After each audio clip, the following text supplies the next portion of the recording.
दोस्तों इस वीडियो का मोटिव ये नहीं है कि मैं आपको ये बताऊं कि आप किसी फेक ब्रेकआउट या ब्रेकडाउन को कैसे आइडेंटिफाई करेंगे, क्योंकि दोस्तों उन्हें आइडेंटिफाई करना एक्सपीरियंस पे डिपेंड करता है। मैं आपको ये तो जरूर बता दूंगा कि आप कैसे उन्हें आइडेंटिफाई करेंगे, लेकिन दोस्तों जो पॉइंट्स मैं आपको बताऊंगा उनका यूज करके आप अगर कंटिन्यूअसली 6-7 महीने तक ट्रेड करेंगे तो आपके पास थोड़ा एक्सपीरियंस हो जाएगा और उसके बाद आप अपने आप ही आइडेंटिफाई कर लेंगे कि ये फेक ब्रेकआउट है या फिर ये सही ब्रेकआउट है। तो दोस्तों जो पॉइंट्स है वो तो मैं आपको इस वीडियो में बताऊंगा, लेकिन दोस्तों इस वीडियो का मेरा मोटिव है कि आपका जो लॉस है उसे कंट्रोल करना। क्योंकि दोस्तों आपके पास लिमिटेड कैपिटल है और अगर आप उसे सीखने में ही पूरा लॉस कर देंगे उस कैपिटल का, तो जब आप कुछ सीख जाएंगे और आपके पास एक्सपीरियंस होगा उस टाइम पे आपके पास कैपिटल नहीं होगी और आप शेयर मार्केट से बहुत दूर हो। तो मेरा मोटिव है कि आपको मार्केट में ही रखना और आपके लॉस को कंट्रोल करना और आपको प्रॉफिटेबल बनाना। तो चलिए वीडियो को शुरू करते हैं। दोस्तों सबसे पहले मान लीजिए ये हमारा रेजिस्टेंस है और ये सपोर्ट है। यहाँ पे तो आपको पता है ये रेजिस्टेंस है ये सपोर्ट है, लेकिन जो हमारे कैंडलस्टिक पैटर्न्स होते हैं दोस्तों या फिर जो हमारे चार्ट पैटर्न्स होते हैं उनमें जो ऊपर वाली लाइन होती है वो हमारी रेजिस्टेंस होती है और जो नीचे वाली लाइन होती है वो हमारी सपोर्ट होती है। तो दोस्तों जब उनके बेस पे आप ट्रेड करते हैं, अगर आपने उन्हें सीख रखा है चार्ट पैटर्न्स को और आप उनके बेस पे ट्रेड करते हैं, आपको उनके बारे में नॉलेज है, तो आपको पता होगा कि उनके बेस पे हम ट्रेड तब करते हैं जब हमें ब्रेकआउट मिलता है या फिर ब्रेकडाउन मिलता है। उनके बेस पे भी कैसे ट्रेड करनी है वो भी आप इसी वीडियो में समझ जाएंगे। आपने देखा दोस्तों ये हमारा रेजिस्टेंस है ये सपोर्ट है, तो आप वेट कर रहे हैं कि जब हमारा रेजिस्टेंस ब्रेक होगा या फिर सपोर्ट ब्रेक होगा तो आप ट्रेड करेंगे। आपने क्या सीखा है, जब हमारा रेजिस्टेंस ब्रेक होता है तो प्राइस ऊपर जाता है, सपोर्ट ब्रेक होता है तो प्राइस नीचे जाता है। आप अगर ऐसे ट्रेड करेंगे दोस्तों तो आपके बहुत ज्यादा चांस है कि आपका लॉस ही होगा, क्योंकि दोस्तों आप तो जो आपने सीखा आप उसके बेस पे ट्रेड करते हैं। लेकिन दोस्तों आपको अपने माइंड का भी यूज करना है अगर आप ट्रेडिंग में सक्सेसफुल होना चाहते हैं। तो हमें देखना है दोस्तों सबसे पहला पॉइंट है हमारा, तो जब हमारा प्राइस हमारे रेजिस्टेंस को ब्रेक करने वाला होता है, ब्रेक करने से पहले अगर हमारा प्राइस कंसोलिडेट होता है यानी कि थोड़ी सी रेंज में कई देर तक घूमता है, मान लीजिए यहाँ पे देखा कि आपने आपका प्राइस यहाँ पे ऐसे मूवमेंट कर रहे हैं, तो यानी कि ये क्या हो रहा है दोस्तों, यहाँ पे बहुत सारे सेलर्स हैं और बायर्स हैं। बायर्स तो जोर लगा रही है प्राइस को ऊपर ले जाने के लिए, सेलर्स जोर लगा रही है प्राइस को नीचे ले जाने के लिए। अगर इसके बाद हमारा प्राइस ब्रेकआउट देता है तो आप उसके बेस पे ट्रेड कर सकते हैं, वो एक प्रॉपर ब्रेकआउट होगा। यहाँ पे भी 100% गारंटी नहीं है कि प्राइस ऊपर ही जाएगा, लेकिन 78 to 80% के चांस होते हैं कि आपका प्राइस ऊपर जाएगा और आप 1:2 का रिस्क रिवॉर्ड लेके ट्रेड कर सकते हैं। और इसी प्रकार दोस्तों आपको देखना है कि हमारा प्राइस स्पोर्ट को ब्रेक करने से पहले भी कंसोलिडेट करे, यानी एक छोटी सी रेंज में कई देर तक मूव करे।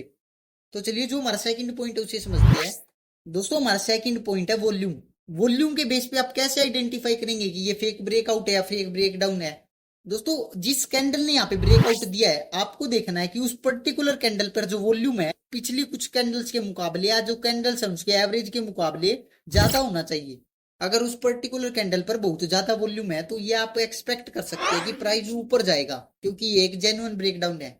तो यहाँ पे भी कोई गारंटी नहीं है कि प्राइस 100% ऊपर ही जाएगा, वही 70 to 80% के पास एक्यूरेसी रहेगी और आप 1:2 का रिस्क रिवॉर्ड लेके ट्रेड कर सकते हैं। तो चलिए जो हमारा नेक्स्ट पॉइंट है उससे समझते हैं। और जो वॉल्यूम है दोस्तों ऐसे ही आपको ब्रेकडाउन पे यूज करना है। दोस्तों हमारा थर्ड पॉइंट है, आपको देखना है कि जब भी हमें एक ब्रेकडाउन मिले तो आपको तब ट्रेड नहीं करनी है। आपको देखना है कि हमारे प्राइस ने ब्रेकआउट दे दिया या फिर ब्रेकडाउन दे दिया। यहाँ पे प्राइस ने ब्रेकआउट दिया, प्राइस थोड़ा सा ऊपर गया, फिर प्राइस दोबारा गिरा, और जब प्राइस दोबारा गिरा दोस्तों तो आपको देखना है कि जो हमारी ये रेजिस्टेंस लाइन थी, अगर प्राइस इसके आसपास कंसोलिडेट होता है थोड़ा सा और उसके बाद ऊपर जाता है या फिर यहाँ पर कोई कैंडल स्टिक पैटर्न बना के ऊपर जाता है तो आप ट्रेड कर सकते हैं। और ऐसे ही दोस्तों आपको ब्रेकडाउन में देखना है, जब हमारा प्राइस इस लाइन को ब्रेक करके नीचे जाएगा तो कुछ देर में प्राइस ऊपर आएगा।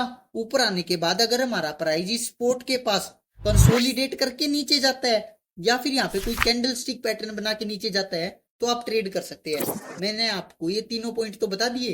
ये तीनों पॉइंट दोस्तों मैंने आपको बहुत जल्दी जल्दी बताए, क्योंकि दोस्तों आपको ये पॉइंट तो समझ आ गए, मुझे पता है आपको समझ तो आ गया इनके बेस पे कैसे ट्रेड करनी है। लेकिन दोस्तों अगर आप इनके बेस पे कंटिन्यूअसली 6 महीने या 1 साल तक ट्रेड करेंगे तो आपको एक एक्सपीरियंस मिल जाएगा, अपने आप में आपको एक बिलीव हो जाएगा, आपको नॉलेज इंक्रीज होगी। मार्केट में और भी कंसेप्ट होते हैं उनको आप अपने आप ही सीख जाएंगे जब आप मार्केट में लाइव ट्रेडिंग करेंगे। दोस्तों जो 3 पॉइंट्स थे ये बहुत इंपॉर्टेंट है और ये मैंने आपको बता दिए। और इससे भी इंपॉर्टेंट है दोस्तों फोर्थ पॉइंट, जो आपके लॉस को कंट्रोल करेगा और आपको प्रॉफिटेबल बनाएगा और आपको मार्केट में बनाए रखेगा, मतलब शेयर मार्केट से दूर नहीं जाने देगा, आपका लॉस नहीं होने देगा, आपकी कैपिटल को प्रोटेक्ट करेगा। तो दोस्तों जब यहाँ पे ब्रेकआउट हो गया एक बात तो कंफर्म है कि यहाँ पे अब मूवमेंट जरूर होगी, प्राइस या तो ऊपर जाएगा या नीचे आएगा, ऐसा जरूर होगा। तो आपको दोस्तों, चाहे आप अपसाइड में ट्रेड ले या डाउन साइड में ट्रेड ले, चाहे आपने कॉल खरीदी हो या पुट खरीदी हो, चाहे इंट्राडे में ट्रेड हो, आपकी ट्रेड चाहे जैसी भी हो दोस्तों, सबसे पहला तो आपको अपना टारगेट और स्टॉप लॉस सिस्टम में लगा देना है। और सेकंड पॉइंट दोस्तों, जो हमारा टारगेट होगा वो स्टॉप लॉस का 2x होना चाहिए। मतलब जितना आपका स्टॉप लॉस है उसका 2x होना चाहिए। मैं ऐसा क्यों कह रहा हूं दोस्तों, एक बात को समझने की कोशिश करना। यहाँ पे ब्रेकआउट हुआ या फिर यहाँ पे ब्रेक डाउन हुआ, कोई भी मान लीजिए यहाँ पे ब्रेकआउट हुआ, तो दोस्तों प्राइस यहाँ पे ब्रेकआउट तो हो गया। अब एक बात कंफर्म है कि यहाँ पे मूवमेंट जरूर होगी, या तो प्राइस ऊपर जाएगा या नीचे आएगा।